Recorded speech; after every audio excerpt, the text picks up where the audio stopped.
പ്രിയപ്പെട്ട പഠിതാക്കളെ, വീണ്ടും എൻ്റെ വീഡിയോയിലേക്ക് ഹാർദമായ സ്വാഗതം. നിങ്ങൾക്കെല്ലാവർക്കും എൻ്റെ നമസ്കാരം. എൻ്റെ വീഡിയോ തുടർന്ന് കാണാനെത്തിയതിൽ വളരെ സന്തോഷമുണ്ട്. ആ സന്തോഷം ആദ്യമായി നിങ്ങളെ അറിയിക്കട്ടെ. നമ്മൾ കഴിഞ്ഞ ക്ലാസ്സിൽ പഠിച്ചത് ഭിന്നസംഖ്യയുടെ ഹരണത്തെ സംബന്ധിച്ചാണ്. എങ്ങനെയാണ് ഭിന്നസംഖ്യ കൊണ്ട് മറ്റൊരു സംഖ്യയെയോ അല്ലെങ്കിൽ മറ്റൊരു ഭിന്നസംഖ്യയെയോ ഹരിക്കുന്നത് എങ്ങനെയാണ് നമ്മൾ നോക്കിയത്. അപ്പോൾ അതിനെ ഒരു സിമ്പിളായിട്ട് നമ്മളത് വിശദീകരിച്ച് കഴിഞ്ഞു. എന്നാൽ കൂടുതൽ ഗഹനമായി പഠിക്കാനാണ് നമ്മൾ ഈ ക്ലാസ് വെച്ചിട്ടുള്ളത്. കൂടുതൽ ജിജ്ഞാസുകളായ കുട്ടികൾക്ക് അതെങ്ങനെയൊക്കെയാണ്, എന്തുകൊണ്ടാണ് ഹരണത്തിന് പകരം നമ്മൾ ഗുണിക്കുന്നത്, എന്തിനാണ് മറിച്ചിടുന്നത്, എന്തുകൊണ്ടാണ് ഹരണഫലം ആര്യത്തേക്കാൾ വലുതാകുന്നത്, ഇതൊക്കെ എങ്ങനെയാണെന്ന് പറഞ്ഞ് മനസ്സിലാക്കാനാണ്. അപ്പോൾ നമ്മൾ കഴിഞ്ഞ ക്ലാസ്സിൽ പറഞ്ഞു മറച്ചിട്ടിട്ടാണ് ഗുണിക്കേണ്ടത്, അതായത് വിൽക്രമങ്ങളാണ് ഗുണിക്കേണ്ടത് എന്ന് പറഞ്ഞു കഴിഞ്ഞു. ഏത് സംഖ്യയാണെന്ന് പ്രത്യേകം നിങ്ങൾ ഓർമ്മിച്ചിരിക്കണം. കുട്ടികൾ പലപ്പോഴും തെറ്റും. കാരണം 5ാം ക്ലാസ്സിൽ പഠിക്കുന്ന സമയത്താണ് ഈ ഹരണം ഞാനൊക്കെ പഠിച്ചത്. അപ്പോൾ നമ്മൾ ഈ ബൈഹാർട്ട് പഠിച്ചേ, മറച്ചിട്ട് ഗുണിക്കുക എന്ന് പറഞ്ഞിട്ട് ഞങ്ങൾ പഠിച്ചുകൊണ്ട് ബൈഹാർട്ട് പഠിച്ചു പോയി. അപ്പം നമ്മൾ ഞാൻ എൻ്റെ കൂട്ടുകാരനൊക്കെ പരീക്ഷ എഴുതി, പരീക്ഷ കഴിഞ്ഞപ്പോൾ അന്നൊക്കെ വെച്ചാൽ ക്വസ്റ്റ്യൻ പേപ്പർ കഴിഞ്ഞ് ഒത്തു നോക്കും എങ്ങനെയൊക്കെ കിട്ടും. കാരണം മാർക്ക് കുറഞ്ഞ് വീട്ടിൽ നിന്ന് അടിയുണ്ട്. അത് കാരണം ജയിക്കാനുള്ള മാർക്ക് ഇട്ടൊന്ന് നോക്കണം. അതിന് വേണ്ടിയിട്ട് ഞങ്ങൾ പേപ്പറൊക്കെ ഒത്തു നോക്കും, അട്ടി ഉറപ്പാണോ എന്നൊക്കെ അറിയാനായിട്ട്. വീട്ടിൽ വന്നാൽ ചോദിക്കും ഏതൊക്കെയാണ് ഉത്തരങ്ങൾ എഴുതിയെന്നൊക്കെ. അപ്പോൾ തെറ്റിന് നല്ല പെട്ടയാണ്. അപ്പം ഞങ്ങൾ എന്തെങ്കിലും മറ്റൊരു ചുവട്ടിലൊക്കെ പോയിരുന്നത് ഒത്തു നോക്കും. അങ്ങനെ ഒത്തു നോക്കുമ്പോൾ ഉണ്ട് ഞാൻ ഹരിച്ച ഉത്തരം അവനും ഹരിച്ച ഉത്തരം വ്യത്യാസം. അപ്പോൾ എനിക്ക് പേടിയായി, അട്ടി ഉറപ്പാണോ. അപ്പോൾ ഞാൻ ചെയ്തത് ഇങ്ങനെയാണ് ചെയ്തതെന്ന് പറഞ്ഞു. ഈ ഹാരകാണ് മറിച്ചിട്ടാണ്. അവന് ചോദിച്ചു 2 ഭിന്നസംഖ്യകൾ തന്നിട്ടുള്ളത്, അവന് ആദ്യത്തെ മറിച്ച് ഏതെങ്കിലും ഒന്ന് മറിച്ചിട്ടാൽ മതി എന്നാണ് അവൻ്റെ വിചാരം. എനിക്കും അതത്ര. അപ്പോൾ ഞാൻ പറഞ്ഞു എനിക്ക് തോന്നുന്നത് ഹാരകം മറിച്ചിട്ടാണ് എൻ്റെ ഓർമ്മ എന്ന് പറഞ്ഞു. പക്ഷെ കൺഫ്യൂഷനായി. പിന്നെ ഞങ്ങൾ ടീച്ചറോട് ചോദിച്ചു ഏതാ ടീച്ചറെ ഏത് ശരിയെന്ന് ചോദിച്ചപ്പോൾ ടീച്ചർ പറഞ്ഞു ഹാരകാണ് മറിച്ചിട്ടുണ്ട്. അപ്പം എൻ്റെ ശരിയായി, എനിക്ക് ആശ്വാസമായി, അടിക്ക് ഒഴിഞ്ഞല്ലോ എന്ന് ചുറ്റും. അപ്പോൾ എന്നാലും അവനും അത് തെറ്റിയൊരു വിഷമമുണ്ടായി. എന്നാലും അവനും പിന്നീട് മറന്നിട്ടില്ലേ. കാരണം ഒരു വട്ടം തെറ്റിയിട്ട് അത് ശരിയാക്കി പിന്നെ ജീവിതത്തിൽ അവൻ മറന്നില്ല ഏതാണെന്ന്. അപ്പോൾ ഏതാണ് മറിച്ചിടേണ്ടത്? ഹാരകമാണ്. ഏത് സംഖ്യ കൊണ്ടാണ് ഹരിക്കേണ്ടത് ആ സംഖ്യയാണ് മറിച്ചിടേണ്ടത് എന്ന കാര്യം നിങ്ങൾ മറന്ന് ഹാരകമാണ് മറിച്ചിടേണ്ട കാര്യം മറക്കരുത്. അതായത് ഡിവൈസറാണ് മറിച്ചിടേണ്ടത്, പ്രത്യേകം ഓർമ്മ വയ്ക്കുക. അപ്പോൾ നമ്മൾ ഇപ്പോൾ എന്തുകൊണ്ടാണ് മറിച്ചിടേണ്ടത്, എന്തുകൊണ്ടാണ് ഗുണിക്കുന്നത്, ഇതൊക്കെ മനസ്സിലാക്കണമെങ്കിൽ അല്പം സാമാന്യ ബുദ്ധി ഉപയോഗിക്കണം, സാമാന്യ കോമൺ സെൻസ് ഉപയോഗിക്കണം, അല്പം യുക്തിപരമായി ചിന്തിക്കാനും പഠിക്കണം. അപ്പോൾ ഒന്ന് യുക്തിപരമായി ചിന്തിക്കുക, യുക്തി ഉപയോഗിക്കുക. രണ്ടാമത് നമ്മുടെ കോമൺ സെൻസ് അഥവാ സാമാന്യ ബുദ്ധി ഉപയോഗിക്കുക. ഇത് രണ്ടും ഉണ്ടെങ്കിലേ കണക്ക് നമുക്ക് മനസ്സിലാവുള്ളൂ. എന്താ സാമാന്യ ബുദ്ധി, കോമൺ സെൻസ് ചോദിക്കുക. അതെങ്ങനെ ഉണ്ടാവുക എന്ന് വെച്ചാൽ നമ്മൾ കുട്ടികളാവുമ്പോൾ വലിയൊരായിട്ട് ഇടപെടുക, പല ആളുമായിട്ട് ഇടപെടുക, കൂട്ടം കൂടി കളിക്കുക, മരം കയറുക, നീന്തൽ പഠിക്കുക, പണികളേർപ്പെടുക, കളികളിലേർപ്പെടുക, ഇങ്ങനെ എല്ലാത്തിലും ചുറ്റും നടന്ന് നിരീക്ഷിക്കുക, പല കാര്യങ്ങൾ കാണുക, പല കാര്യങ്ങൾ കേൾക്കുക. ഇങ്ങനെയൊക്കെ ചെയ്യുമ്പോഴാണ് ഈ സാമാന്യ ബുദ്ധി ഉണ്ടാവുക, കോമൺ സെൻസ് ഉണ്ടാവുക. കടയിലേക്ക് സാധനങ്ങൾ മേടിക്കാൻ പോവുക, വീട്ടിൽ വല്ല ദോശ ചൂടുക, ഇതൊക്കെ ചെയ്യുമ്പോൾ നമുക്ക് സാമാന്യ ബുദ്ധി നമുക്കുണ്ടാകും. ഇന്നത്തെ കുട്ടികളെ പഠിപ്പിക്കാൻ വളരെ ബുദ്ധിമുട്ടായതുകൊണ്ട് ഈ സാമാന്യ ബുദ്ധി കുറവാണ്. വലിയ പഠിക്കുന്ന എഞ്ചിനീയറിംഗ് പഠിക്കുന്ന കുട്ടികൾക്ക് കോമൺ സെൻസ് കുറവാണ്. അപ്പോൾ അടുത്ത ദിവസം എൻ്റെ കൂട്ടുകാരൻ കടയിൽ പോയ സംഭവം പറഞ്ഞു. അവർ ഈ പലചരക്ക് സാധനങ്ങളൊക്കെ മേടിക്കാനായിട്ട് എൻ്റെ കൂട്ടുകാരൻ പോയി. അപ്പോൾ വേറൊരു ചെക്കൻ വന്ന് മേടിക്കുന്ന സാധനങ്ങൾ ഒരു 10-20 താഴെ തോന്നുന്ന വയസ്സ്. അപ്പോൾ അവൻ കോഴിമുട്ട മേടിച്ച് അത് സഞ്ചിയിലിട്ടു. പിന്നെ അവൻ തക്കാളി മേടിച്ചു, അത് സഞ്ചിയിലിട്ടു. പിന്നെ നാളികേരം വെച്ചിട്ട് അതിന് സഞ്ചിയിലിടാൻ പോകുമ്പോൾ ആ വിൽക്കണ പെണ്ണ് പറഞ്ഞു, എന്തുട്ട മോൻ കാണിക്കുന്നു ചോദിച്ചു. എന്തിനാ മോനെ കോഴിമുട്ട താറാമുട്ട എന്ന് ചോദിച്ചു. താറാമുട്ട മേടിച്ചത്.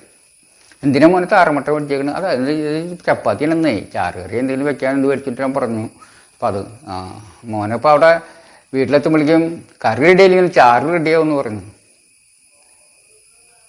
അപ്പോൾ തമാശയ്ക്ക് പെണ്ണ് പറഞ്ഞതാ. എത്ര എന്തിനാ മോൻ പഠിക്കുന്നത്? എഞ്ചിനീയറിംഗ് 2ാം വർഷം. അപ്പം എഞ്ചിനീയറിൽ 2ാം വർഷം പഠിച്ച ഇപ്പം ചെയ്ത പണിയാണ്. കോഴിമുട്ട ഏറ്റവും അടിയിൽ, അതിൻ്റെ മുകളിൽ തക്കാളി, അതിൻ്റെ മുകളിൽ നാളികേരം, കോഴിമുട്ട പിന്നെ ചാറാൻ വല്ല വഴി വേണം. ഇതെന്തുകൊണ്ട് കോമൺ സെൻസാണ്. എന്താ കോഴിമുട്ടയും പറഞ്ഞത് ഉടയി തൊണ്ട് കനം കുറഞ്ഞാണ്. നമ്മൾ ഇത് നാളികേരന് മുകളിൽ വെച്ച് കഴിഞ്ഞാൽ ഉടയുന്നുള്ളൊരു കോമൺ സെൻസാണത്. അതെന്തുകൊണ്ടാണ്? ഈ ഒരിക്കലും ചെറുപ്പത്തിലൊന്നും ഇതൊന്നും പോയിട്ടൊന്നുമില്ല. അപ്പം ഇത് ഭാരം കൂടിയത് എടുക്കുമ്പോൾ മുട്ട ഉടയുന്ന ഒന്നും പഠിച്ചിട്ടില്ല. അപ്പോൾ ഈ പെണ്ണെന്നെ എടുത്തിട്ട് ആദ്യം നാളികേരം ഇട്ട് അതിന് മുകളിൽ തക്കാളി ഇട്ട് അതിൻ്റെ മുകളിൽ ഇങ്ങനെ കൊണ്ടുപോകാൻ മോനെന്ന് പറഞ്ഞു. അപ്പോൾ ഈ കോമൺ സെൻസ് ഇന്നത്തെ കുട്ടികളില്ലാത്ത കാരണം അവർ ഒരു കടയിൽ പോവില്ല, കളിക്കാൻ പോവില്ല, കൂട്ടുപോവില്ല. അപ്പോൾ ഈ മൊബൈൽ തോണ്ടിയിരിക്കലാണ് ഇപ്പോൾ മെയിൻ പണി. അപ്പോൾ അതോടുകൂടി കഴിഞ്ഞ പിള്ളേർക്ക് അതി അത് പോട്ടെ, നമുക്ക് വിഷയത്തിലേക്ക് വരാം. അപ്പോൾ കുറച്ച് കോമൺ സെൻസ്. ഇപ്പം നമ്മൾ കടയിലൊക്കെ പോയിട്ടുള്ള കുട്ടികൾക്ക് ഒരു കാര്യം അറിയാം. നമ്മളിപ്പോൾ ഈ ഒരു സാധനം മേടിക്കുമ്പോൾ അതിൻ്റെ വലുപ്പം അനുസരിച്ച് എണ്ണം എത്ര കിട്ടും നമുക്കൊരു ഊഹം കിട്ടും. ഇപ്പം ഞാനിപ്പോൾ ക്ലാസ് എടുക്കാനായിട്ട് ഇപ്പോൾ കുട്ടികളെ മുറിച്ച് കാണിക്കാൻ തണ്ണിമത്തങ്ങ മേടിക്കാൻ പോകാറുണ്ട്. അപ്പോൾ ഒരു സംഭവം എനിക്ക് 1 കിലോൻ്റെ തണ്ണിമത്തങ്ങ കിട്ടി. അത്യാവശ്യം ചെറിയ വലിയ വലുപ്പമുള്ള ചെറിയ വലുപ്പം അപ്പോൾ എടുത്ത് പൊന്തിച്ച് മുറിച്ച് കാണിച്ചു കൊടുക്കാൻ എളുപ്പത്തിന് വേണ്ടി ഞാനൊരു ഒത്തിരി മീഡിയം ഒരു ചെറിയ തണ്ണിമത്തം മേടിച്ച് 1 കിലോൻ്റെ കിട്ടി. അപ്പോൾ നമ്മൾ ഞാൻ വിചാരിക്കുന്നത്, അപ്പോൾ നമ്മളിപ്പോൾ ഒരു 1 കിലോ തണ്ണിമത്തം വെച്ച് ഒരെണ്ണ കിട്ടിയത്. അപ്പോൾ നമ്മളിപ്പോൾ ഈ മാതളോ അല്ലെങ്കിൽ ആപ്പിളോ ഈ ഹിമാചലിലൊക്കെ വരുന്ന ആപ്പിളോ മേടിക്കുകയാണെങ്കിൽ ചിലപ്പോൾ 5-6 കിട്ടുള്ളൂ. എന്താ കാരണം? 5-6 കിട്ടാൻ കാരണം എന്താ? കാരണം ഈ തണ്ണിമത്തം ഒരെണ്ണം കിട്ടുള്ളൂ. വലിപ്പം കുറയും തോറും എണ്ണം കൂടും. അപ്പോൾ 1 കിലോന് 1 തണ്ണിമത്തം കിട്ടുള്ളെങ്കിൽ 1 കിലോന് നമ്മൾ ആപ്പിളോ അല്ലെങ്കിൽ മാതളമൊക്കെ മേടിക്കുകയാണെങ്കിൽ 5-6 കിട്ടും. ഇനി അതിലും ചെറുതാണ് ഈ ഓറഞ്ച് മേടിക്കുകയാണെങ്കിൽ ഇപ്പോൾ 10-12 കിട്ടും. കാരണം ഒന്നുകൂടി വലിപ്പം കുറവാണ്, സൈസ് കുറവാണ്. അപ്പോൾ എണ്ണം കൂടുതൽ കിട്ടും. ഇനി നമ്മളിപ്പോൾ ചെറുനാരങ്ങ മേടിക്കുകയെന്ന് വെച്ചാൽ 10-20 1 കിലോ മേടിച്ചാൽ 10-20 കിട്ടും. 20-25 ആയിട്ട് കിട്ടും. ആ വലിപ്പം അനുസരിച്ച് വലിപ്പം കുറഞ്ഞ എണ്ണം കൂടും. അപ്പോൾ ഇപ്പോൾ നെല്ലിക്കയാണെങ്കിൽ 10-40-45 കിട്ടും. അപ്പോൾ എന്താ കാരണം? നെല്ലിക്കയുടെ വലിപ്പം അതിലും കുറവാണ്. അപ്പോൾ നമ്മളൊരു കാര്യം മനസ്സിലാക്കുന്നത്, ഈ വലിപ്പം കുറയുന്നതോറും എണ്ണം കൂടുതൽ കിട്ടും അല്ലേ സാധനങ്ങൾ മേടിക്കുമ്പോൾ. അതൊരു കോമൺ സെൻസാണ്. അപ്പോൾ നമ്മളിപ്പോൾ ഞാൻ ഒരു കാര്യം പറയാം. ഒരു തണ്ണിമത്തൻ ഞാൻ മേടിച്ചപ്പോൾ 1 കിലോൻ്റെ തണ്ണിമത്തം മേടിച്ചപ്പോൾ ഒരെണ്ണം കിട്ടിയത്. അതിൻ്റെ പകുതി വലിപ്പത്തിലുള്ള ഒരു തണ്ണിമത്തനാണ് എടുക്കുന്നെങ്കിൽ എത്ര എണ്ണം കിട്ടും 1 കിലോ മേടിച്ചാൽ? കാരണം പകുതി വലിപ്പമാകുമ്പോൾ ഈ 1 കിലോ 2 പകുതി വലിപ്പം 2 വേണം. അതൊരു കോമൺ സെൻസാണ്. അതേപോലെ നമ്മൾ ഈ 1 കിലോ തണ്ണിമത്തൻ്റെ 3-1 വലിപ്പമാണെങ്കിൽ എത്ര ചെറിയ തണ്ണിമത്തൻ എടുക്കുകയാണെങ്കിൽ എത്ര കിട്ടും? 3 കിട്ടും. അപ്പോൾ വലിപ്പം കുറഞ്ഞൊരു എണ്ണം കൂടുതൽ കിട്ടും എന്നുള്ളത് ഒരു സത്യമാണ്. അപ്പോൾ 2-1 വലിപ്പമുള്ളതെന്ന് വെച്ചാൽ 2 കിട്ടും അല്ലേ? ഒരു തണ്ണിമത്തൻ്റെ വലിപ്പത്തിൻ്റെ പകുതി വലിപ്പം 2-1 ആണെങ്കിൽ 2 കിട്ടും. കാരണം വലിപ്പം പകുതിയാകുമ്പോൾ എണ്ണം കൂടും. അതുപോലെ 3-1 ആണെങ്കിലും 3 കിട്ടും. 4-1 ആണെങ്കിൽ 4 കിട്ടും. ഇതൊരു കോമൺ സെൻസ്. അത് നമുക്ക് വേണമെങ്കിൽ ഒന്നുകൂടി ഞാൻ അത് ഇതിനൊക്കെ മുറിച്ച് കാണിച്ചു തരാം. അപ്പോൾ ഒന്നുകൂടി ക്ലിയർ ആവും. അപ്പോൾ ഇതൊക്കെയാണ് ഇത് ഹരണം കണ്ടുപിടിക്കുക അത്യാവശ്യം. ഞാൻ അത് കാണിച്ചു തരാം. കാരണം 100 വട്ടം പറയണമെന്നുള്ളത് 1 വട്ടം ചെയ്യുക എന്നുള്ള ഒരു ചൊല്ലുണ്ട്. അപ്പോൾ ആ ചൊല്ല് പോലെ നമുക്കത് നമ്മൾ എക്സ്പെരിമെൻ്റലായിട്ട് പരീക്ഷണെടുത്തിട്ട് നിങ്ങൾക്ക് ദൃശ്യമാകുന്ന തരത്തിലെല്ലാം ഞാൻ കാണിച്ചു തരികയാണെങ്കിൽ ഒന്നുകൂടി കിട്ടുമല്ലോ. അപ്പോൾ ഞാനത് തക്കാളി മുറിച്ച് നിങ്ങൾക്ക് കാണിച്ചു തരാം. അപ്പോൾ ഒന്നുകൂടി ക്ലിയർ ആവും.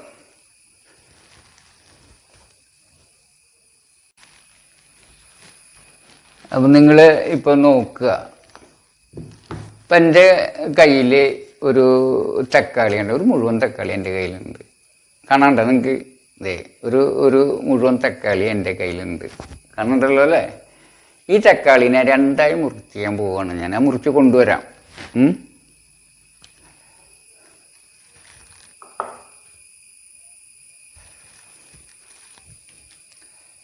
ഇപ്പം ഞാൻ ആ തക്കാളി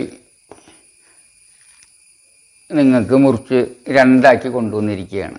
കാണണ്ട, നിങ്ങൾക്ക് 2 ആക്കി കൊണ്ടുവന്നിരിക്കുകയാണ്. അപ്പോൾ നേരത്തെ ഉണ്ടായിരുന്ന തക്കാളിയുടെ പകുതി വലുപ്പമാണ് അല്ലേ? ഇതിപ്പോൾ ഇതിനൊന്ന് പകുതി വലുപ്പമാണെങ്കിൽ 2ആക്കി മുറിച്ചോ പകുതിയെ കിട്ടുക അല്ലേ? ഇതിനെ പറയാം 1/2 എന്ന് പറയാൻ നമുക്കറിയാം. ഇത് 1/2 അങ്ങനെ 2 കഷ്ണമുണ്ട്. ഇതിന് ആ നേരത്തെ കണ്ട മുഴുവൻ തക്കാളിയുടെ വലുപ്പം ഉണ്ടാവും ഇല്ലല്ലോ? അതിൻ്റെ എത്ര വലിപ്പമുള്ളൂ? രണ്ടിലൊന്ന് വലിപ്പമുള്ളൂ, അല്ല പകുതി വലിപ്പമുള്ളൂ. അപ്പോൾ ഓട്ടോമാറ്റിക്കലി 2 കഷ്ണം വരും ഇല്ലേ? അപ്പോൾ 1/2 എത്ര എണ്ണം ചേർന്നതാണ് ഒരു മുഴുവൻ 2 എണ്ണം നമുക്കറിയാം അല്ലേ? അപ്പോൾ ഒന്നിൽ എത്ര 1/2 ഉണ്ട്? 2 എണ്ണം. ഒന്നിൽ എത്ര 1/2 ഉണ്ടെന്ന് ചോദിച്ചു കഴിഞ്ഞാൽ നിങ്ങൾക്കറിയാം 2 എണ്ണം അല്ലേ? അതിന് വേറെ തർക്കമൊന്നുമില്ലല്ലോ. നമുക്കത് ബോർഡിൽ എഴുതി ഞാൻ കാണിക്കാം.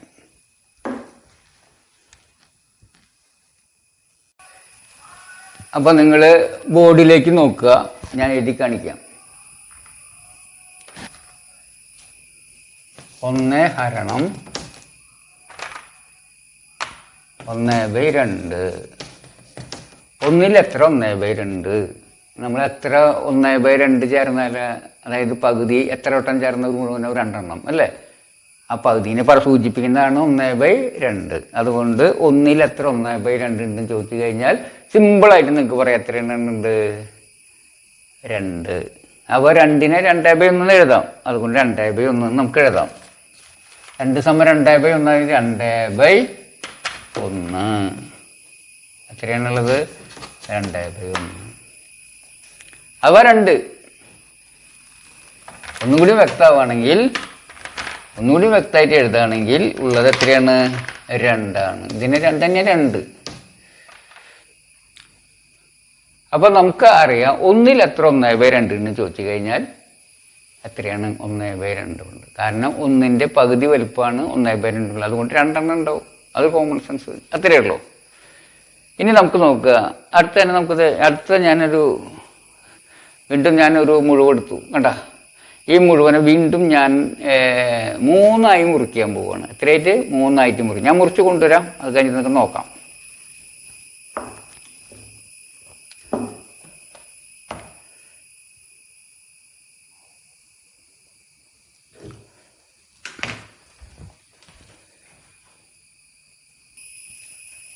ഇപ്പം ഞാനത് നേരത്തെ കണ്ട ഒരു മുഴുവൻ തക്കാളിയെ 3 തുല്യ കഷ്ണങ്ങളാക്കി കൊണ്ടുവന്നിരിക്കുകയാണ്. അപ്പോൾ ഒരു കഷ്ണത്തിന്, ഇതാണ് ഒരു കഷ്ണം, ഈ കഷ്ണത്തിന് 1/3 വലുപ്പമാണുള്ളത്. ഒരെണ്ണത്തിൻ്റെ കമ്പയർ ചെയ്യുമ്പോൾ, താരതമ്യം ചെയ്യുമ്പോൾ അതിൻ്റെ 1/3 വലുപ്പമുള്ളതാണ്. അപ്പോൾ ഇതുപോലത്തെ എത്ര എണ്ണം ചേർന്ന് മുഴുവനെന്ന് പറയും? 3 എണ്ണം എന്നറിയാം. ഇതിനെന്തെന്നാ വിളിക്കാൻ നമുക്കറിയാം. 1/3. 3 മുറിച്ച് ഒരു കഷ്ണം എടുത്താൽ അതിന് 1/3 എന്നാണ് നമുക്കറിയാം. അപ്പോൾ 1/3 എന്നുള്ളത് ഒരെണ്ണത്തിൻ്റെ 1/3 ഭാഗം വലുപ്പമാണ് ഉണ്ടാകുന്നത്. അതുകൊണ്ട് ഇത് എത്ര എണ്ണം ചേർന്നാൽ ഒരു മുഴുവനാവും? 3 എണ്ണം അല്ലേ? അപ്പോൾ നമുക്ക് ബോർഡിലേക്ക് നോക്കാം.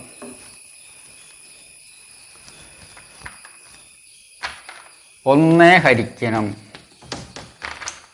1/3 എത്രയായിരിക്കും? 3/3 എണ്ണം. അതിന് 3/1 എഴുതാം. സമം എത്രയാണ്? 3 തന്നെ. 3/1 വെച്ചാൽ 3 എഴുതാം. അപ്പോൾ ഒന്നിൽ എത്ര 1/3 ഉണ്ട് നമുക്ക് കണ്ടു കഴിഞ്ഞു. 3 എണ്ണം. ഇനി വേറെ ഒരെണ്ണം ഇവിടെ നോക്കാം. ഞാൻ 1നെ 4 അല്ലെങ്കിൽ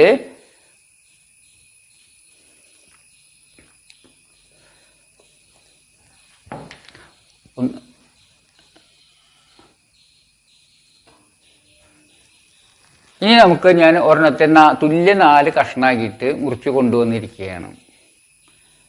ഇനി നമുക്ക് നോക്കാം. അപ്പോൾ അത് ഒരു മഞ്ഞ പ്ലേറ്റിൽ ഒരെണ്ണത്തെ കാണണ്ടല്ലോ. ഒരു മഞ്ഞ പ്ലേറ്റിൽ ഞാൻ ഒരെണ്ണത്തെ 4 മുറിച്ച് കൊണ്ടുവന്നു. അപ്പോൾ ഇതാണ് ഒരു കഷ്ണം. ഇതിനെ വിളിക്കുക എത്രയാണെന്ന് നിങ്ങൾക്കറിയാം? 1/4 എന്ന് വിളിക്കാന്നറിയാം. ഇതിനെ ഒരെണ്ണത്തെ അപേക്ഷിച്ച് എത്ര വലുപ്പമുണ്ടെന്നറിയാം. ഇതിൻ്റെ 4/1 ഭാഗം വലുപ്പമുള്ളൂ എന്ന് നിങ്ങൾക്കറിയാം. കാരണം 4 മുറിക്കുമ്പോൾ വലുപ്പം അതിന് 4/1 ഭാഗം ഉണ്ടാവുള്ളൂ. അപ്പോൾ 1/4 വലുപ്പം 4/1 ഭാഗമായതുകൊണ്ട് ഇതുപോലത്തെ എത്ര എണ്ണം ചേർന്നാൽ ഒരു മുഴുവൻ നമുക്കറിയാം? 4 എണ്ണം. അപ്പോൾ ഒന്നിൽ എത്ര 1/4 ഉണ്ട്?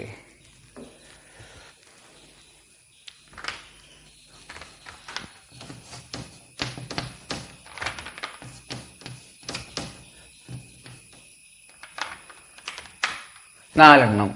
4 എണ്ണത്തിന് 4/1 എഴുതാം. നമുക്ക് പഠിച്ചിട്ടുള്ള കാരണം സമം 4. അപ്പോൾ ഒന്നിലെത്ര 1/1 ഉണ്ടെന്ന് അറിയാനായിട്ട് നമ്മൾ എന്ത് ചെയ്താൽ മതി? 1/1 1/2 കാണാൻ ആയിട്ട് 2/1 അല്ലേ? ഇവിടെ കമ്പയർ ചെയ്യും. ഒന്നിൽ എത്ര? 1/3 3 അതായത് 3/1 എന്ന് പറയാൻ. ഒന്നിൽ എത്ര? 1/4 ഉണ്ടെന്ന് ചോദിച്ചു കഴിഞ്ഞാൽ എത്രയുള്ളത്? 4 അതായത് 4/1 എഴുതാം. അപ്പോൾ നമുക്കിത് കിട്ടുക. അപ്പോൾ ഇത് കണ്ടുപിടിക്കാൻ എന്ത് ചെയ്താൽ മതി നോക്കിയാൽ, ഇത് മറിച്ചിട്ട് നോക്കിയാൽ മതി. അപ്പോൾ ഉത്തരം കിട്ടില്ലേ? ഒന്നിലെത്ര? 1/2 ഇതിന് മറിച്ചിടുമ്പോൾ 2/1 അത് തന്നെ 2 എന്ന് കിട്ടും. അതായത് നമുക്കറിയാം 2 അപ്പോൾ ശരിയാണ്. ഒന്നിലെത്ര? 1/3 നോക്കാനായിട്ട് നമ്മൾ എന്ത് ചെയ്ത് മറിച്ചിട്ടു. 3/1 കിട്ടി, അത് ഉത്തരം 3 നമുക്കറിയാം. ഒന്നിലെത്ര? 1/3 അത് സെറ്റാണ്. അപ്പോൾ എന്ത് ചെയ്താൽ മതി? 1/3 മറിച്ചിട്ട ഉത്തരമായി. ഇനി ഒന്നിലെത്ര? 1/4 ഇത് നമ്മളിത് മറിച്ചിട്ടു 4/1 അപ്പോൾ 4 ഉത്തരം കിട്ടും. നമുക്കറിയാം ഒന്നിലെത്ര? 1/4 4 എന്ന് അറിയാം. അപ്പോൾ അതും കിട്ടി. അപ്പോൾ ഇതിന് എന്താ മനസ്സിലാക്കണത്? ഒന്നിലെത്ര ഒരു ഭിന്നസംഖ്യ ഉണ്ടെന്ന് അറിയാൻ ആ ഭിന്നസംഖ്യനെ മറിച്ചിട്ടാൽ മതി എന്നൊരു സത്യം നമ്മൾ ഇത് മനസ്സിലായി. അപ്പോൾ ഒന്നിൽ എത്ര 1/4 ഉണ്ട്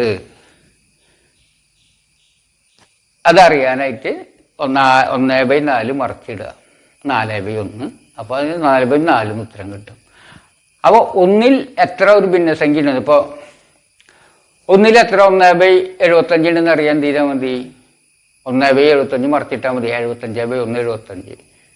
അങ്ങനെ ഏത് സംഖ്യ എടുത്തോ നമ്മൾ അത് മറിച്ചിട്ടാൽ ഒന്നിലെത്ര ഉണ്ടെന്ന് കിട്ടും. അത് നമുക്ക് ഈ ഉദാഹരണത്തിന് മനസ്സിലായല്ലോ. അപ്പോൾ ഈ തത്വമാണ് നമ്മൾ ഇതിന് ഇടുന്നത്. അപ്പോൾ ഒന്നിലെത്ര ഉണ്ട് എന്നറിയാൻ, ഒന്നിലെത്ര ഒരു ഭിന്നസംഖ്യ ഒന്നിൽ എത്ര പ്രാവശ്യം ഉണ്ട് എന്നറിയാൻ ആ ഭിന്നസംഖ്യ മറിച്ചിട്ടാൽ മതി. അപ്പോൾ നമുക്ക് ഇത് 1 വരുന്ന കാരണം കൊണ്ടല്ല. അപ്പോൾ അംശം 1 മാത്രമാണെന്നില്ല, 2 3 ഏതായാലും കുഴപ്പമില്ല. ഭിന്നസംഖ്യ മറിച്ചിട്ടാൽ കിട്ടും. അതൊരു സംശയം വരും നിങ്ങൾക്ക്. ഇതിപ്പോൾ അംശം 1 വന്നാൽ മാത്രമാണോ മറിച്ച് കിട്ടുക? അല്ല. അത് നമുക്ക് ചെയ്ത് നോക്കാം.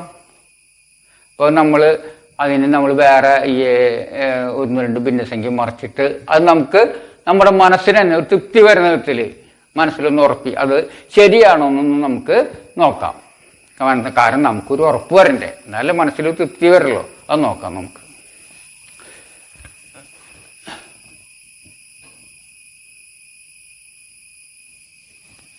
ഇപ്പം ഞാൻ മുറിച്ച് കൊണ്ടുവന്നിട്ടുണ്ട്. ഒരു തക്കാളീനെ നമ്മൾ 6 ആക്കി മുറിച്ച് കൊണ്ടുവന്നിട്ടുണ്ട്. അത് നിങ്ങൾ നോക്കുക. ഇപ്പം ഞാൻ ഒരു തക്കാളീനെ 6 കഷ്ണമാക്കി മുറിച്ച് കൊണ്ടിട്ടുള്ളത് അത് കാണണ്ടല്ലോ, 6 ആക്കിയിട്ട്. അപ്പോൾ അത് ഈ ഒരു കഷ്ണത്തിന് ഒരു തക്കാളിയുടെ 6 വലിപ്പം ഉണ്ടാവുള്ളൂ. നമുക്കറിയാം. അതിനെ വിളിക്കുക 1/6 എന്നാണ്. അപ്പോൾ ഒന്നിലെത്ര 1/6 ഉണ്ട് നമുക്കറിയാം. 6 എന്ന് കണ്ടറിയാം അല്ല. ഇതെല്ലാം കൂടി കഴിഞ്ഞാൽ 6 ആവുക. അപ്പോൾ ഇത് 1/6 അപ്പോൾ ഒന്നിലെത്ര 1/6 ഉണ്ട്? ഇതൊക്കെ 1/6 6 നമുക്കറിയാം അല്ലേ? അതായത് കണ്ടുപിടിക്കാൻ എന്ത് ചെയ്താൽ മതി? 1/6 മറക്കില്ല. അപ്പോൾ 6/1. അപ്പോൾ നമുക്ക് 6/1 വെച്ചാൽ 6 കിട്ടൂല്ലേ? അപ്പോൾ ഒന്നിൽ എത്ര 1/6 ഉണ്ട്? 6. നമുക്കത് ബോർഡിൽ എഴുതാം.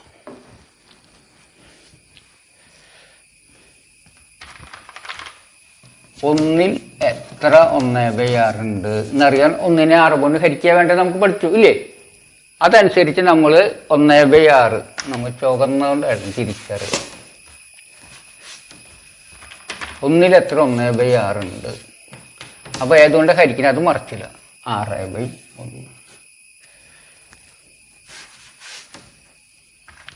6/1 സമം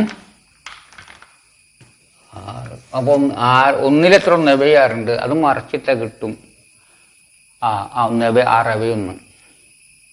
അപ്പോൾ നമ്മൾ അപ്പോൾ ഒന്നിലൊരു ഭിന്നസംഖ്യ എത്ര ഉണ്ടെന്ന് വെച്ചാൽ ആ ഭിന്നസംഖ്യ മറിച്ചിട്ടതായിരിക്കും. അത് വളരെ ഇമ്പോർട്ടൻ്റായ കണക്കാണ്. PSCക്ക് ഇതിനെ അടിസ്ഥാനമാക്കിയിട്ടാണ് കുറേ കണക്കുകൾ വരിക. അപ്പോൾ മത്സര പരീക്ഷയ്ക്ക് പഠിക്കുന്ന പരീക്ഷാർത്ഥികൾ വളരെയധികം ശ്രദ്ധിക്കേണ്ട ഒരു ഭാഗമാണ് കേട്ടോ. അപ്പോൾ ഒന്നിലെത്ര ഭിന്നസംഖ്യ ഉണ്ട് വെച്ചാൽ ആ ഭിന്നസംഖ്യ മറിച്ച് പറഞ്ഞാൽ മതി, നമുക്കിതിന് കിട്ടും. അപ്പോൾ നോക്കുക, അത് നമുക്ക് ഉറപ്പായി. ഒന്നിൽ എത്ര 1/6 എന്ന് ചോദിച്ചാൽ 6. ഇനി ഇത് നമ്മൾ ഒന്നീശി എടുക്കുമ്പോൾ ഇത് 2 എടുക്കാൻ വിചാരിക്കുക. ഇതിൽ 2 ഇപ്പോൾ ഞാൻ 3 കൂട്ടാൻ 2 എന്ന് പറയാം. 2 കഷ്ണത്തിലെ 2 കഷ്ണത്തെ ഒരുമിച്ച് എന്ന് പറയാം. ഇതിലത്തെ രണ്ട് കഷ്ണത്തെ ഒരുമിച്ച് പറയാം 2/6 എന്ന് പറയാം. എന്നാ പറയാ? രണ്ട് കഷ്ണത്തെ നമുക്കറിയാം 2/6 എന്നാണ്. അത് 1/6ൻ്റെ ഇരട്ടി വലിപ്പം ഉണ്ടായിരിക്കും അല്ലേ? 1/6ൻ്റെ ഇരട്ടി വലിപ്പം ഉണ്ടായിരിക്കും. അതുകൊണ്ട് 2/6 ഒന്നിൽ എത്ര 2/6 ഉണ്ടെന്ന് ചോദിച്ചു കഴിഞ്ഞാൽ 6 ഉണ്ടായിരിക്കില്ല. കാരണം എന്താ? രണ്ട് കഷ്ണം ഇതെടുക്കുമ്പോൾ 6 വട്ടെടുക്കാൻ പറ്റില്ല. അതൊരു കോമൺ സെൻസ് ഞാൻ പറഞ്ഞുതരാം. ഉദാഹരണം പറഞ്ഞാണെങ്കിൽ നമുക്ക് ഇപ്പം എൻ്റെ കയ്യിൽ 12 നെല്ലിക്ക ഉണ്ട് വിചാരിക്കുക. കുറേ കുട്ടികളുണ്ട്. എത്ര നെല്ലിക്ക? 12 നെല്ലിക്ക. അപ്പോൾ ഒരു കുട്ടിക്ക് ഒരെണ്ണം കൊടുക്കുകയാണെങ്കിൽ എത്ര പേർക്ക് കൊടുക്കാം? ഓരോന്ന് വീതമാണെങ്കിൽ 12 പേർക്ക് കൊടുക്കാം. ഒരാഴ്ച ആൾക്ക് ഒരെണ്ണം കഴിയും. അങ്ങനെ 12ാമത്തെ ആൾ കൊടുക്കുമ്പോൾ എൻ്റെ നെല്ലിക്ക കഴിയും. അപ്പോൾ 12ൽ എത്ര ഒന്നുണ്ട്? ആ 12 ഉള്ളത് കൊണ്ടാണ് 12 പേർക്ക് കൊടുക്കാൻ പറ്റിയത്. കാരണം 12ൽ 12 ഒന്നുള്ളത് കൊണ്ട് 12 പേർക്ക് കൊടുക്കാം. എന്നാൽ 2 ഈശ കൊടുക്കുമ്പോൾ 12 പേർക്ക് കൊടുക്കാൻ പറ്റുമോ? ആദ്യത്തെ ആൾക്ക് 2 കൊടുക്കുക, പിന്നത്തെ ആൾക്ക് 2 കൊടുക്കുക, 2 4ആയി. അങ്ങനെ 5ാമത്തെ ആൾക്ക് 5 2 കഴിയും, 10 കഴിയും. 6ാമത്തെ ആൾക്ക് 6 2 12 കഴിഞ്ഞില്ലേ? അപ്പോൾ 6 പേർക്ക് കൊടുക്കാൻ പറ്റുള്ളൂ. എന്താ കാരണം? 10ൽ 2 6 എണ്ണുള്ളൂ. അപ്പോൾ ഇരട്ടി എണ്ണ എടുക്കുമ്പോൾ 12, അതായത് ഇരട്ടി എണ്ണ എടുക്കുമ്പോൾ കൊടുക്കാൻ പറ്റുന്ന എണ്ണം കുറയും. ആ 12ൻ്റെ എത്ര കൊടുക്കാൻ പറ്റും? 12 ആൾ കൊടുക്കാൻ പറ്റില്ല. അതിൻ്റെ 2ൽ1 ഭാഗമായി കുറയും. എണ്ണം കൂടുമ്പോൾ കൊടുക്കാൻ പറ്റുന്ന ആളുകളുടെ എണ്ണം കുറയും. കാരണം 2 ഈശ എടുക്കുമ്പോൾ അത് 2 ഇരട്ടി വലുപ്പമായി. അപ്പോൾ എണ്ണം 2ൽ 1 കുറക്കും. ഒരാൾ കൊടുക്കാൻ പോകുന്ന എണ്ണം 2ൽ 1 ചേർക്കും. അത് കോമൺ സെൻസ്.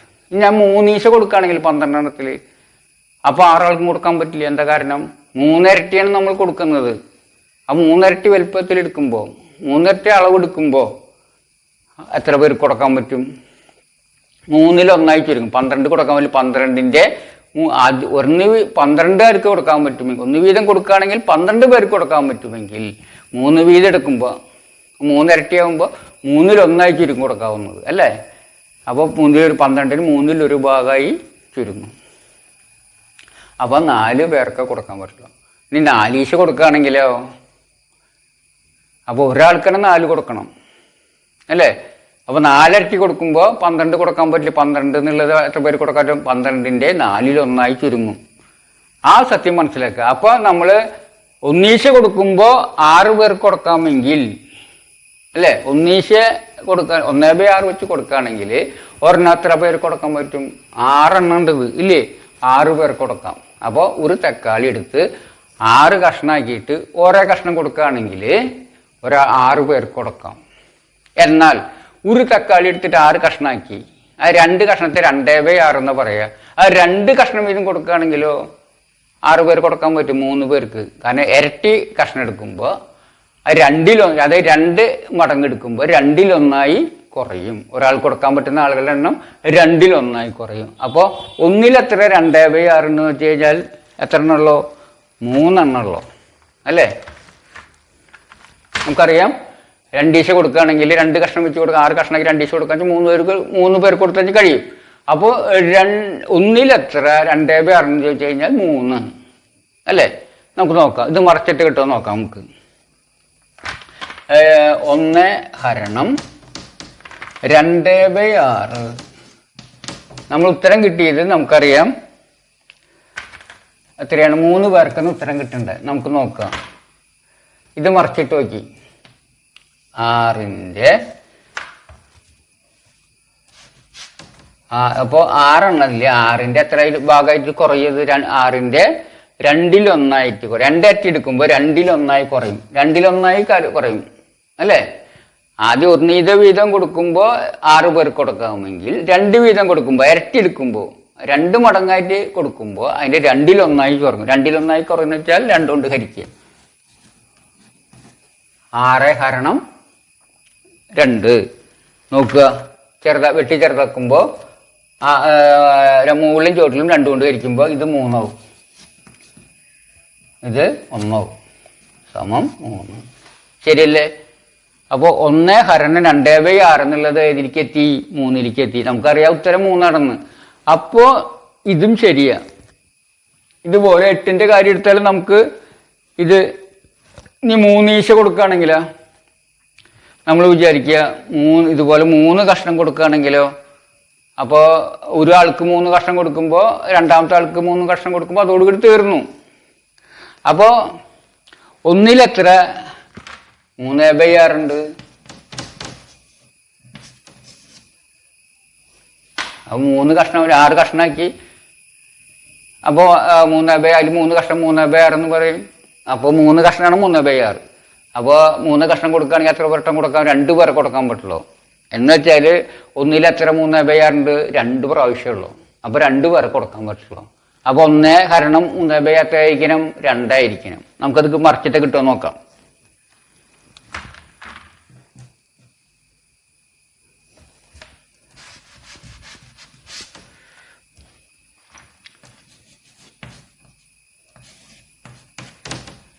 ആ 6/3, അതായത് 6ന്റെ 3 ഇരട്ടി എടുക്കുമ്പോൾ 3/1 ആളുകൾ കൊടുക്കാൻ പറ്റില്ല. അപ്പോൾ 6ന്റെ 3 പേരെന്ന് പറഞ്ഞു കഴിഞ്ഞാൽ 6/3 സമം 3 കൊണ്ട് ചെറുതാക്കുമ്പോൾ 2/1 പറഞ്ഞാൽ എത്രയാണ് ഉത്തരം വരിക?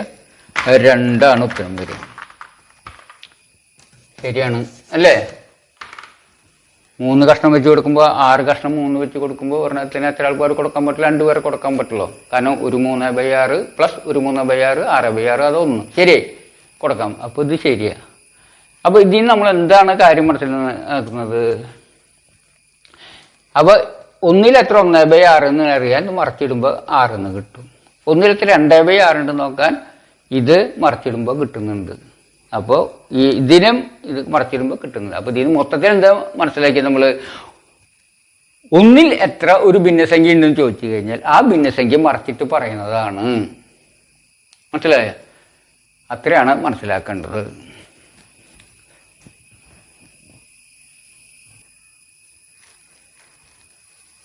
ഇപ്പം നമ്മൾ എന്ത് കണ്ടു? ഒന്നിലൊരു ഭിന്നസംഖ്യ എത്ര പ്രാവശ്യം ഉണ്ടെന്ന് കാണാൻ ആ ഭിന്നസംഖ്യ മറിച്ചിട്ട് പറഞ്ഞാൽ മതി. ഒന്നിലെത്ര 4/5 ചോദിച്ചാൽ എന്ത് ചെയ്താൽ മതി? 5/4 എന്ന് പറഞ്ഞാൽ മതി. ഒന്നിലെത്ര 3/8 ഉണ്ടെന്ന് ചോദിച്ചു കഴിഞ്ഞാൽ 8/3 എന്ന് പറഞ്ഞാൽ മതി. ഒന്നിലെത്ര 25/40 ഉണ്ടെന്ന് ചോദിച്ചു കഴിഞ്ഞാൽ 40/25 എന്ന് പറഞ്ഞാൽ കിട്ടും. മറിച്ചിട്ടാൽ കിട്ടും. അപ്പോൾ ഒന്നിലെ ഒരു ഭിന്നസംഖ്യ കാണാൻ മറിച്ചിട്ടാൽ മതി എന്നൊരു സത്യം മനസ്സിലാക്കി. അപ്പോൾ മറിച്ചിടുന്നത് ഒന്നിലുള്ളത് കാണാൻ മറിച്ചിടുന്നു എന്നതാണ് സത്യം. ഇനി അടുത്തതായിട്ട് അപ്പോൾ 2ലുള്ളത് കാണാൻ. ഇപ്പോൾ ഒന്നിലെത്ര 1/2 കാണാൻ തീരാൻ മതി? അത് മറിച്ച് പറയാം 2/1. അപ്പോൾ 2ല് എത്ര 1/2 കാണാൻ വെച്ചാൽ 1/2 ചോദിച്ചാൽ 2നെ ഹരിക്കുക എത്ര കൊണ്ട്? 1/2 കൊണ്ട്. 2ൽ എത്ര 1/2 2നെ ഹരിക്കാൻ നമുക്കറിയാം. അപ്പോൾ 2ലെത്ര 1/2 ഉണ്ടെന്ന് നമുക്ക് 1ലെത്ര 2/2 ഉണ്ട് 2/1 നമുക്ക് മനസ്സിലായി. അപ്പോൾ 2ലെത്ര ഉണ്ട്? അത് നമ്മുടെ കോമൺ സെൻസ് ആണ്. എന്ത്? 1 കിലോ ചാളയ്ക്ക് 50 രൂപയാണെങ്കിൽ നിങ്ങൾ 2 കിലോ ചാളയ്ക്ക് മേടിക്കുമ്പോൾ എത്ര കൊടുക്കും? 2 മടങ്ങ് കൊടുക്കണം. 2.50 കൊടുക്കണം വേണ്ടേ? അപ്പോൾ 2 കൊണ്ട് കുടിച്ച ഉത്തരം കിട്ടും. അതായത് 2.50 100 എന്ന് പറയും. ഇനി നിങ്ങൾ 3 കിലോ ചാള മേടിക്കും, നിങ്ങൾ എത്ര കാശ് കൊടുക്കേണ്ടി വരും? കാരണം 1 കിലോന് 50 ആണെങ്കിൽ 3 കിലോന് എത്ര വരും? 3.50 വരും. 1 കിലോ 50 ആണെങ്കിൽ 3 കിലോന് 3.50 അല്ലേ? അപ്പോൾ അതുപോലെ 2ലെത്ര 1/2 എന്ന് കണ്ടുപിടിക്കണം. അതാണ് 2നെ 1/2 കൊണ്ട് ഹരിക്കുന്നത്. അപ്പോൾ 2/1/2 എന്ന് വെച്ചാൽ അതിൻ്റെ അർത്ഥം 2ലെത്ര 1/2 ഉണ്ട് അല്ലേ? നമുക്ക് ഒന്നിലെത്ര 2/1/2 എന്ന് അറിഞ്ഞു കഴിഞ്ഞാൽ നമുക്ക് 2ൽ കണ്ടുപിടിക്കാം. കാരണം എന്താ? ഒന്നിലുള്ളതിൻ്റെ ഇരട്ടിയായിരിക്കും 2ലുണ്ടായിരിക്കുക അല്ലേ? ഒന്നിലുള്ളത് എത്രയാണോ അതിൻ്റെ ഇരട്ടി. അപ്പോൾ ഒന്നിലുള്ളത് നമുക്കറിയാം. ഒന്നിലുള്ള 1/2 2/1. ഒന്നിലുള്ള 1/2 2ൽ 2/1. അപ്പോൾ 2ലുള്ളത് ഇതിൻ്റെ ഇരട്ടിയായിരിക്കുമല്ലോ. ഇരട്ടി കാണാൻ എന്താ ചെയ്യുക? അപ്പോൾ 2 കൊണ്ട് ഗുണിക്കുക. അപ്പോൾ 2 × 1/2 കാണാൻ എന്ത് ചെയ്താൽ മതി? ഇതിൻ്റെ വിൽക്രമത്തെ ഗുണിച്ചാൽ മതി. ശരിയാണോ നോക്കാം നമുക്ക്. ഗുണിച്ചാൽ എത്ര കിട്ടുക? 2 × 4/1. അപ്പം എത്രയാ? 4. ശരിയല്ലേ? 2-ൽ എത്ര അരിയുണ്ട്? 4 അല്ലേ? 2-ൽ എത്ര അരിയുണ്ട്? നമുക്കറിയാം. എത്ര അര ചേർന്ന 2 നമുക്കെല്ലാവർക്കും അറിയാം. എത്രയാ? 2 അര ചേർന്ന 1. അപ്പം 2-ൽ എത്ര അരിന് ഉത്തരം ശരിയല്ലേ? അപ്പോൾ മറിച്ചാൽ 1-ൽ കിട്ടും, 2 കൊണ്ട് ഗുണിച്ചാൽ 2-ൽ കിട്ടും. അപ്പോൾ ഇവിടെ ഇങ്ങോട്ട് വരുമ്പോൾ ഇങ്ങോട്ട് നോക്കുക, കണ്ട 2 അങ്ങനെ തന്നെ ഗുണിക്കുക, മറിച്ചിടുക. അപ്പോൾ എന്തുകൊണ്ടാണ് മറിച്ചിടുന്നത് ഗുണിക്കുന്നതിൽ വ്യക്തമായില്ലോ. അപ്പം 1-ൽ എത്ര? 1/3 ഉണ്ട് കാണാം. 3/1 അറിയാം നമുക്ക്. അപ്പോൾ ഇതുപോലെ അടുത്തത് ഇപ്പോൾ 5-ൽ എത്ര? 1/3 കണ്ടുപിടിക്കാൻ വിചാരിക്കുക. 5-ൽ എത്ര? 1/3 ഉണ്ടെന്ന് കണ്ടുപിടിക്കണം. നമുക്കറിയാം 1-ൽ എത്ര? 1/3 ഉണ്ട്? 3/1 അല്ലേ? 1-ലുള്ള 1/3, അതായത് 1 × 1/3 3/1 ആണ്. അപ്പോൾ 5-ൽ ഇതുപോലത്തെ എത്ര ഉണ്ടായിരിക്കും? 5-ന് കിട്ടും 5 എണ്ണം അല്ലേ? അപ്പോൾ 5 സമത്രയായിരിക്കും ഇത്. 5 × 1/3 15/1 = 15. നമുക്കറിയാം 1-ന് 1/3, 1-ൽ എത്ര? 1/3 3 എണ്ണം കിട്ടും 1-ന്ന് അല്ലേ? 5 എണ്ണത്തിൽ നിന്ന് 3 എണ്ണം 15 കഷ്ണം കിട്ടും. അപ്പം 1-ൽ എത്ര? 5-ൽ എത്ര? 1/3 15. അതും ശരിയാണ്. അപ്പോൾ നമുക്കൊരു കാര്യം മനസ്സിലായി. എന്ത് ചെയ്താൽ മതിയെന്ന്? ഒരു ഭിന്നസംഖ്യേനെ ഹരിക്കാനായിട്ട് പെരുക്കിയാൽ മതി വിൽക്രമം കൊണ്ട്. അപ്പോൾ ഒരു പൂർണ്ണസംഖ്യയുടെ കാര്യത്തിൽ നമുക്ക് തൃപ്തി വന്നു. ഇനി ഇതുപോലെ ഭിന്നസംഖ്യയുടെ കാര്യത്തിൽ ശരിയാണോ നോക്കിയാൽ നമ്മളെ പഠനം കഴിഞ്ഞു. അപ്പോൾ നമുക്കൊരു എന്താ വലുതാവണ കാരണം മനസ്സിലായി ഇല്ലേ? 2-ൽ എത്ര അരിയുണ്ടെന്ന് ചോദിക്കുമ്പോൾ 2-നേക്കാൾ കൂടും. 1-ൽ തന്നെ അര എത്ര? 2 എണ്ണം ഉണ്ട്. അപ്പോൾ 2-ൽ എത്ര അരിയുണ്ട്? അപ്പോൾ കൂടും. അപ്പോൾ കൂടാനുള്ള കാരണം എന്താ? കാരണം മനസ്സിലായി. കാരണം എന്താ? ഭിന്നസംഖ്യ ചെറുതായതുകൊണ്ട്, 1-നേക്കാൾ ചെറുതായതുകൊണ്ട് ഹരിക്കുമ്പോൾ ഹരണഫലം വലുതാവുന്നു. അതാണ് അതിൻ്റെ കാരണം. അപ്പോൾ വലുതാവാൻ കാരണം ശരി, മറിച്ചിടുക എന്നുള്ളത് സത്യമാണ്, ഗുണിക്കുക എന്നുള്ളത് സത്യമാണ്, വലുതാവും സത്യവും നമ്മൾ കണ്ടുപിടിച്ചു കഴിഞ്ഞു. ഇനി നമുക്കൊരു കാര്യം പഠിക്കാമല്ലോ. ഇത് ശരിയാണോ? ഭിന്നസംഖ്യയുടെ വരയ്ക്കും ഇതാണോ? നമുക്ക് നോക്കാം. 3/4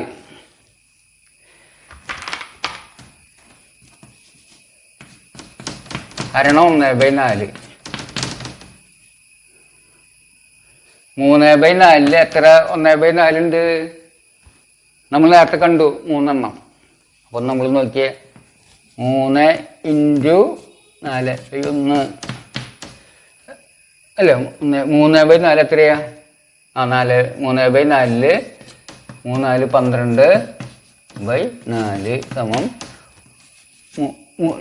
4 കൊണ്ട് മുകളിലും ചുവട്ടിലും കരിക്കുമ്പോൾ 3/1 സമം 3. ശരിയല്ലേ? അപ്പോൾ അതും ശരിയാ.